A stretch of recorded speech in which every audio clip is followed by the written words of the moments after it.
you can make the perfect study schedule. Hey guys, welcome to my channel. I'm Ananya. If you're new here, please subscribe. So the exam season is here and I'm hoping that everyone has actually started studying. And in the previous video, I asked you guys if you would want me to make a video on how to make the perfect study timetable.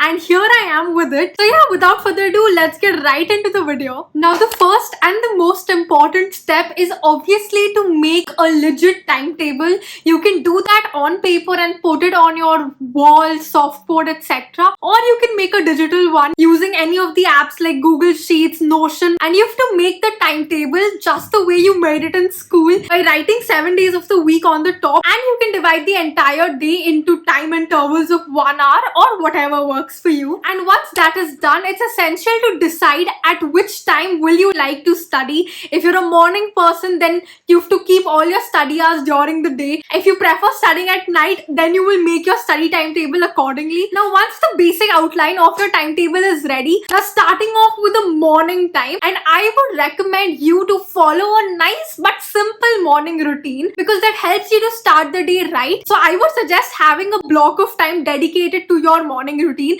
It doesn't have to be 1 to 2 hours long. Even a half an hour morning routine will do the work. Now with following the morning routine also comes the fact that you have to wake up at a fixed period of time every single day, and obviously that has to be in line with your sleep schedule. And I'm sure you know that it is important to sleep for 6 to 8 hours every single day. So for example, if you're sleeping at 12 a.m., waking up at around 8 o'clock in the morning is a suitable time. Of course, this will vary according to your online classes and study schedule. Now once you've decided you want to wake up at 8 a.m. in the morning, you can accordingly plan your morning routine like from 8 to 8:30 or from 8 o'clock to 9 o'clock. Now moving on to your morning afternoon time of the day. Now of course, I know since most of y'all are in school right now and are probably attending your online classes, make sure you simply incorporate your online class timetable in this schedule of studying. Now I know since most of you guys are preparing for the upcoming exams, and if you want to step up your preparation, I want to let you know about Unacademy's limited time period offer, Unlock 20, in which you will get 20% off on any of Unacademy subscriptions till the 2nd of Feb. So make sure you enroll yourself. But apart from this, Unacademy also has their biggest scholarship test going on called Unacademy Prodigy, which is completely free to enroll for. Simply use my code Ananya21. And I have a very special surprise from my end. I will be giving a shout out to the top 3 performers of Unacademy Prodigy on my YouTube channel. So definitely enroll yourself. This scholarship test is for class 7 to 10th, IIT JEE and NEET students. It's free mock test ke through you will get a chance to win some amazing rewards and scholarships. This 1 hour test is being conducted on 6th February and 13th February. You will get a college grant of up to 20 lakhs both for your undergraduation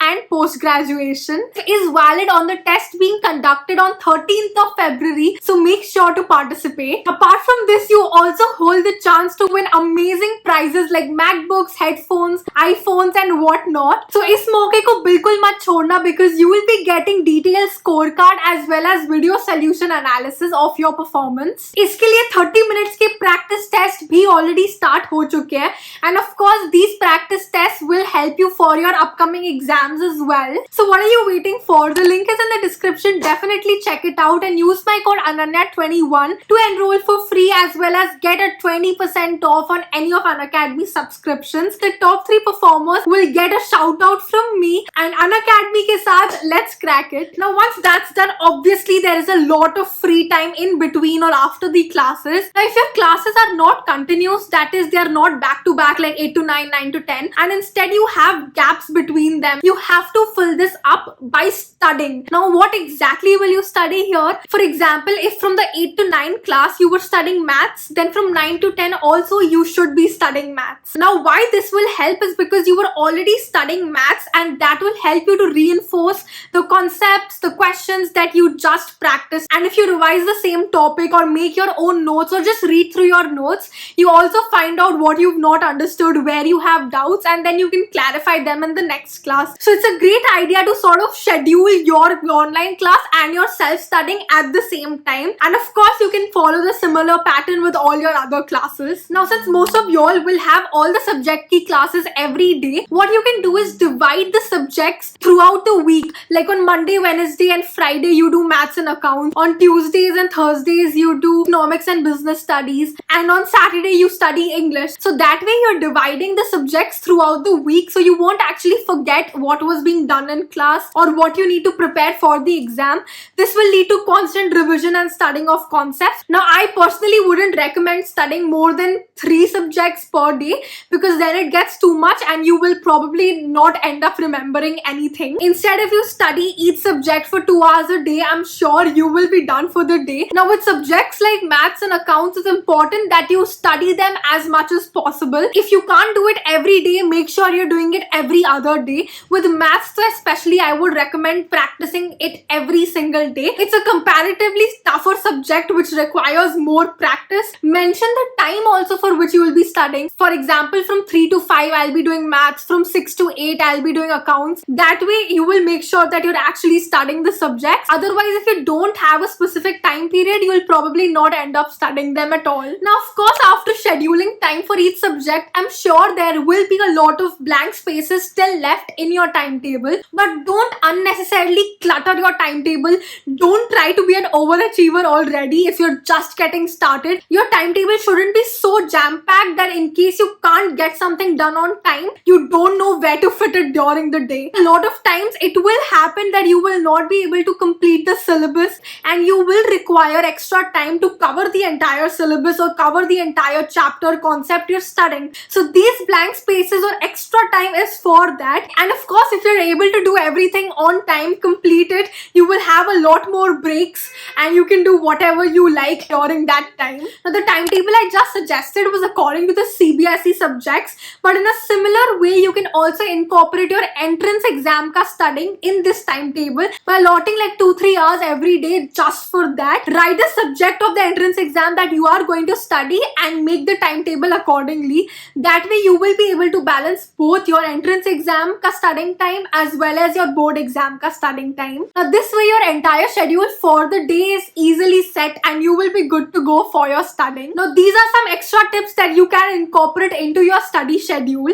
and that is using your meal time as breaks. Now, let me explain this via an example. Let's say you have lunch at 2 o'clock. So from 12 to 2, you can study one subject and then take a break for having your lunch, let's say from 2 to 2:30 or 2 to 3, whatever works. And then from 3 to 5, start studying another subject. So instead of taking a proper break, you have your meal time scheduled and it gives you a small break from studying whichever subject you were doing, and then you can move on to the next subject after having your lunch, and so on. The cycle will continue, because otherwise if you have your break time as separate, you have your meal time as separate, a lot of time will actually get wasted during the day which could otherwise be used productively. Now, the next thing is to make sure that you know when to stop studying. Now, if you don't have a fixed time when you stop studying, you might burn out because of the excessive studying you've done. Now, this will obviously vary according to the time allotted for studying. If you've already studied for 6 hours during the day, obviously you can stop studying at probably 7 o'clock or whatever. For me, usually I did not study after 7:30 because after that I was just done for the day. So basically I completed all my studying during the day, and then at evening and night I used to just chill, relax, meet my friends, watch shows,